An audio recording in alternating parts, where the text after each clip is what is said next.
बल्कि हाइजू की मॉम से बात कर रहा था और इस टाइम वो हाइजू की मॉम की ही डेड बॉडी को तैयार कर रहा था। उसकी डेड बॉडी के इर्द गिर्द फूल लगा रहा था, जिसकी वजह से अब हाइजू की मॉम के अंदर से खुशबू आ रही थी। मतलब साफ है कि हाइजू की मॉम और हाइजू भी उस टाइम सोल्स की दुनिया में है। आखिर ये लोग सोल्स की दुनिया में आए कैसे थे?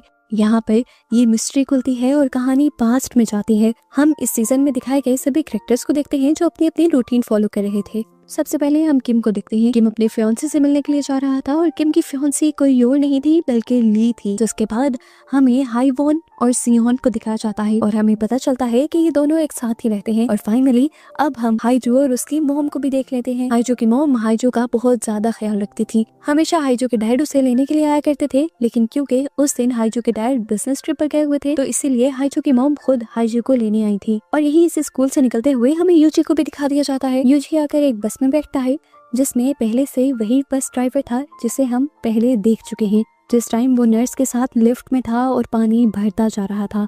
इस टाइम ड्राइवर नोटिस करता है कि बस की ब्रेक्स सही से काम नहीं कर रही, फिर भी वो इन्हें रिपेयर नहीं करता क्योंकि बस के निकलने का टाइम हो रहा था। और इस टाइम इस बस में सभी मेन कैरेक्टर्स भी थे।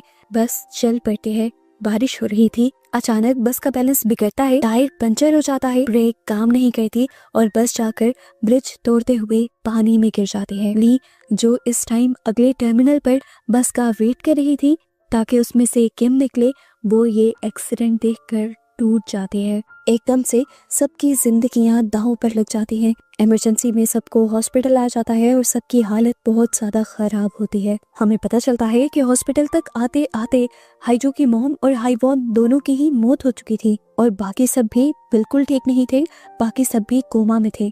किम के मॉम डैड इस टाइम बहुत ज्यादा परेशान थे किम के लिए। ली किम की मॉम को मैसेज करती है ली की हालत पूछने के लिए, तो गुस्से में आकर किम की मॉम उसे कह देती हैं कि किम मर गया, क्योंकि वो नहीं चाहती थी कि ली किम के साथ रहे, क्योंकि ली सुन और बोल नहीं सकती थी और उसका इस दुनिया में किम के अलावा कोई और था भी नहीं।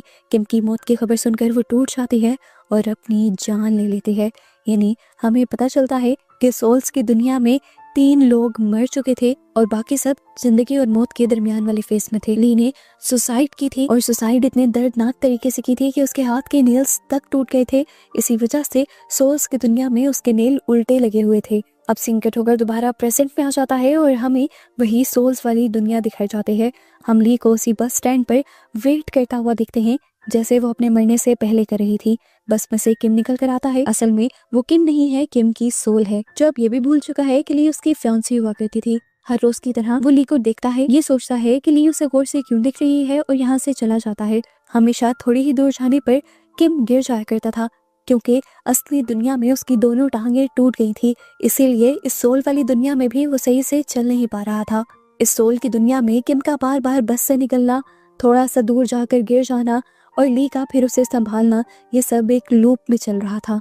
किम हमेशा उसे संभाल कर अपने घर लेकर जाया करती थी और रोज उसकी टांगें सिल दिया करती थी ताकि वो इस सोल वाली दुनिया में भी चल सके और असली दुनिया में भी जल्द ही ठीक हो जाए। यानी ली को जहां हम पूरी मूवी में एक किलर समझते आए हैं, असल में वही किम की सबसे अच्छी हमदर्द थी। सीन कट होकर अब हमें सियोन को दिखाया जाता है जो अब अपने अंधेरे घर में थी।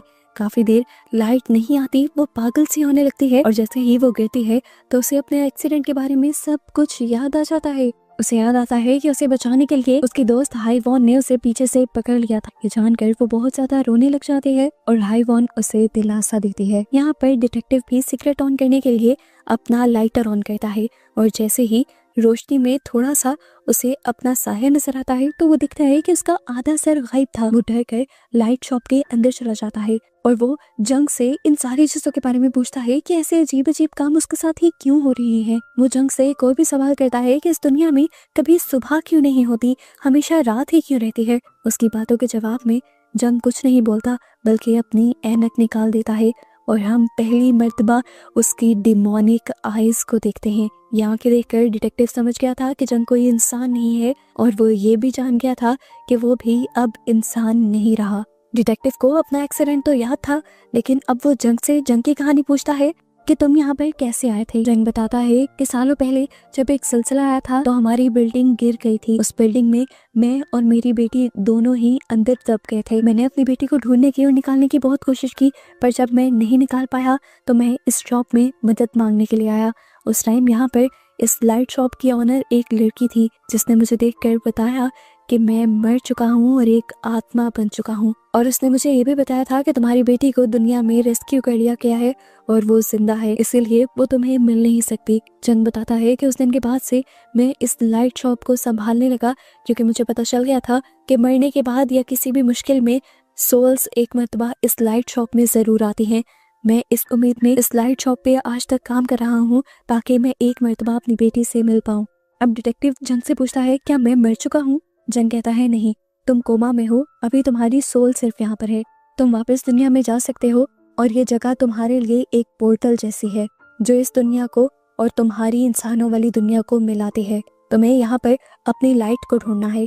अगर तुम्हें तुम्हारी लाइट मिल जाती है तो तुम वापस अपनी दुनिया में चले जाओगे। डिटेक्टिव इधर उधर देखने लग जाता है। यहाँ पर बहुत सारी लाइट्स थी। वो जंग से पूछता है, मेरी लाइट कौन सी है और मुझे कैसे मिलेगी? जंग उसे बताता है कि तुम्हें तुम्हारी लाइट मिल चुकी है। वो हैरान होकर अपनी लाइटर की तरफ देखता है जो अभी उसके बगैर जलाए भी जल रहा था, यानी यही उसकी लाइट। यहाँ इसी सोल की दुनिया में अब हम उस बस ड्राइवर को भी देखते हैं।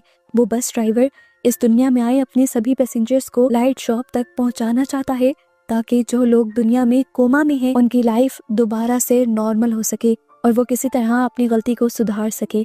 इस टाइम भी वो भीगा हुआ यूजी के पास आता है उसे लाइट शॉप तक ले जाने के लिए, ताकि यूजी अपनी लाइट ढूंढकर अपनी दुनिया में वापस जाए और नॉर्मल लाइफ गुजारे। वो यूजी को सारी बात बता देता है कि इस टाइम इस दुनिया में तुम असल नहीं हो, यहाँ पर तुम्हारी सोल है। वो उससे अपने किए की माफी भी मांगता है और फिर वो ड्राइवर उसे लेकर लाइट शॉप के अंदर आ जाता है। लाइट शॉप के अंदर आते ही पहली ही नजर में यूजी को अपनी लाइट मिल जाती है। उसे अपनी लाइट का इस तरह पता चला था कि बाकी सारी लाइट्स उसे मध्यम नजर आ रही थी और उसकी वाली लाइट उसे ब्राइट नजर आ रही थी, यानी तेज नजर आ रही थी। जैसे ही यूजी उस लाइट को हाथ लगाता है वो लाइट और भी ज्यादा चमकने लग जाती है और जंग उसके पास आकर कहता है, उम्मीद है कि हम दोबारा यहाँ नहीं मिलेंगे। नहीं, वो यूजी को उसकी दुनिया में भेज रहा था और अपनी तरफ से उसे बाय कह रहा था। इधर सीन कट होकर हमें दोबारा से किम और ली को दिखाया जाता है।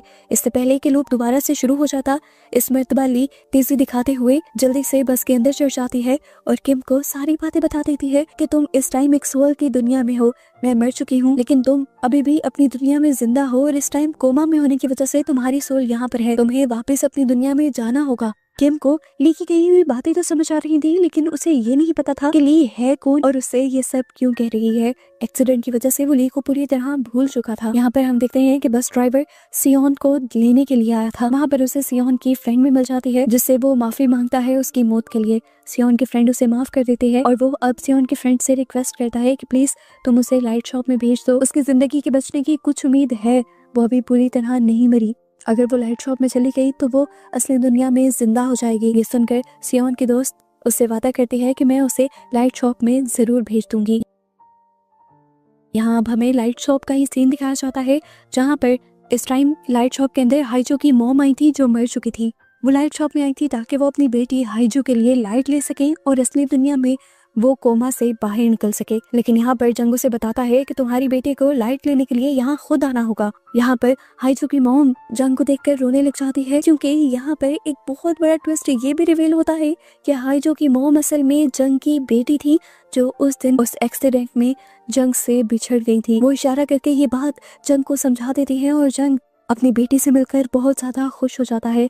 फाइनली उसके सालों की मेहनत रंग ले आई थी, उसका यहाँ पे इंतजार रंग ले आया था। वो अपनी बेटी को गले लगा लेता है।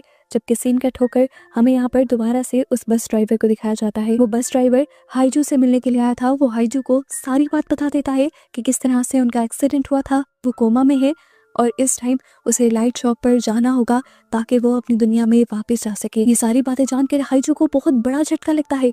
हाइजू के साथ इतना कुछ जो अजीब हो रहा था जिसकी वजह से वो डिस्टर्ब थी, आखिर वो वजह ये थी कि उसकी सोल कभी किसी को नजर ही नहीं आ रही थी। उसे आज समझ आया कि क्यों सभी दोस्त उसे इग्नोर करते थे और क्यों स्कूल में सिर्फ एक ही लड़की उसे देख पा रही थी। वो बहुत ज्यादा घबरा जाती है और घर जाती है जहाँ पर वो देखती है कि उसकी मॉम उसकी लाइट लेकर आई हुई थी। यहाँ पर हाइजू को ये बात पता चलती है कि उसकी मॉम असली दुनिया में मर चुकी है। ये जानकर वो पूरी तरह टूट जाती है और अपनी लाइट लेकर अपनी दुनिया में जाने से इनकार कर देती है। हाइजू अपने दोनों हाथ बांध चुकी थी, वो लाइट नहीं पकड़ती, लेकिन हाइजू की मॉम उसे गले लगाती हैं, प्यार करती हैं, बहुत सारा समझाती हैं और जबरदस्ती उसके हाथ में उसकी लाइट पकड़ा देती हैं। इधर सियोन की दोस्त ने भी सियोन को वादा कर करके लाइट शॉप भेज दिया था। लाइट शॉप में जाकर सियोन ने देखा कि उसकी लाइट बहुत ही मध्यम थी, यानी उसकी जिंदा बचने के चांसेस बहुत कम थे। अगर वो जिंदा बच भी जाती तो ज्यादा बीमार रहती और वहाँ पर दुखी भी रहती, क्योंकि उसकी दोस्त यहाँ इस दुनिया में थी। इसीलिए वो वापस अपनी दुनिया में जाने से मना कर देती है और अपने घर वापस आ जाती है और अपनी दोस्त को बताती है कि आज के बाद वो कभी यहाँ से नहीं जाएगी। इधर हमें दिखाया जाता है कि ली भी जबरदस्ती किम को खींचते हुए लाइट शॉप तक ले आई थी। किम अभी भी ली को पहचान नहीं पाता, लेकिन ली की बात मानते हुए लाइट शॉप के अंदर जाता है तो उसे भी अपनी लाइट मिल जाती है। उसके अपनी लाइट को टच करते ही यहाँ पर तेज रोशनी होती है और फाइनली किम अपनी दुनिया में चला जाता है और पीछे से ली बिलक बिलक कर रोने बैठ जाती है, क्योंकि वो जानती थी कि आज के बाद वो कभी किम को नहीं देख पाएगी। सीन कट होकर हमें असली दुनिया का सीन दिखाया जाता है, जहाँ पर फाइनली यूजी को ना सिर्फ होश आया था बल्कि वो पहले की तरह नॉर्मल भी हो गया था और यहाँ पर उससे मिलने के लिए वही नर्स आती है जिसे हमने मूवी के स्टार्ट में देखा हुआ है। हाइजू भी कोमा से बाहर आ गई थी, लेकिन हाइजू को दूसरी दुनिया में हुआ सब कुछ आज तक याद था। इसी वजह से वो बहुत ज़्यादा दुखी थी, क्योंकि वो आखिरी मर्तबा अपनी मॉम से भी मिलकर आई थी। इस दुनिया में उसे अपनी मॉम की कमी बहुत ज़्यादा फील होती थी। सोल्स की दुनिया में हमें दिखाया जाता है कि वो बस ड्राइवर अब सबसे माफ़ी मांगने के बाद दूसरी दुनिया में भी अच्छे काम करने लगा था। उसने ड्यूटी ले ली थी कि जितने भी लोगों की सोल्स कोमा में उस दुनिया में जाएगी, वो उन सबकी सोल्स को लाइट शॉप तक लेकर जाएगा ताकि वो अपनी दुनिया में जल्द ही वापस जा सके। यहीं इसी दुनिया के अंदर अब लाइट शॉप में जंग के साथ साथ हाइजू की मॉम भी रहती हैं और ये दोनों बाप बेटी इस दुनिया में एक दूसरे से मिलकर बहुत ज्यादा खुश हैं। फाइनली असली दुनिया में हम किम को भी देख लेते हैं, जो कोमा से वापस तो आ गया था, लेकिन आज भी उसे ली याद नहीं थी। ली के बारे में वो अपनी मॉम से और कुछ लोगों से सुनता तो है कि वो उसकी फ्रेंड थी, लेकिन उसे खुद उसकी कोई बात नहीं याद थी।